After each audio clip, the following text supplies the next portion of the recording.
Kuya, bakit ka naglalakad lang? Po, wala pong gusto sa kyan. Saan lang uwi nyo? Ito would be pa. Sa Santa Lourdes pa yung uwi nyo? Saan kayo galing? Hindi mo gali kuya. Nag-aaral ka? Oo. Saan sa Santa Lourdes? Sentro Uno po. Saan yun banda? Taas. Saan na? Unahan pa ng tawag niyan, yung elementary? Opo. Ano yan, lakarin nyo lang? Lakarin nyo lang talaga papunta doon? Hindi na to, sasakay ako ng ano. Cab, kaso wala nang ano po. Wala nang multicab papunta doon. Gusto mo hatid kita? Kayo po. Hatid kita kasi hirap nang magsakay ngayon eh. Tol, anong pangalan mo ulit, Tol? Ano po kuya?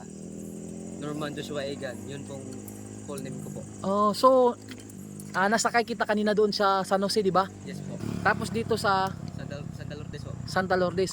Napansin kasi kita kanina naglalakad ka lang. Anong nangyari? Wala nang masakyan? Opo, wala na po sasakyan. Tapos, Tol, bakit gabi ka na nakauwi? Saan ka galing? Nag-aaral po kasi ako sa HTU po. Sa HTO. So, ang nangyari, bakit ginabi ka pag-uwi? Ano po?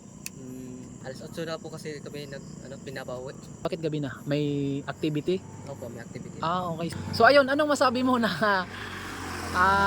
nasakay kita, buti nadaanan kita. Ano po?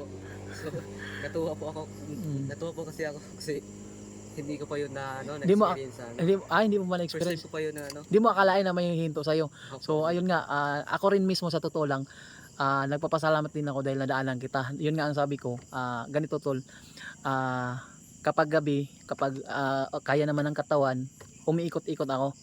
So naghahanap tayo ng gustong sumakay or hirap sumakay, so sinasakay natin. So kung gustong mamasahe nila, may ibigay silang pamasahe sa atin. Hindi naman ako nagdidemand ng pamasahe. Tapos kung may magbigay sa atin ng pamasahe, so yun nga, iniipon natin, sobra sa gas natin, iniipon natin para ibigay sa mas nangailangan. So, salamat Tol sa tiwala mo rin, buti na daanan kita. So ano pala nabanggit mo na hindi ka taga dito talaga sa Palawan? Yes po. Saan nga yung probinsya mo? Ano po? Sugod Southern Leyte po. Sugod Southern Leyte. So ilang ka pa lang dito? Ilang buwan, taon? Ano po? 3 months pa lang po. 3 months pa lang? Yes po. Bago pa lang. So anong ginawa mo dito? Dito ka lang talaga nag-aral? Opo, dito po ako pinapaaral ng tita ko. Ang galing. So tita mo ang gumasto sa'yo sa pag-aaral, siya ang nag-ano sa'yo, suporta.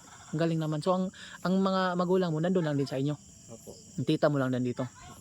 Sige na Tol, gabi na Tol. Anong oras na? Salamat salamat. Salamat sa tiwala. Ingat. Yeah, salamat po. Wala nga naman Tol. Salamat din.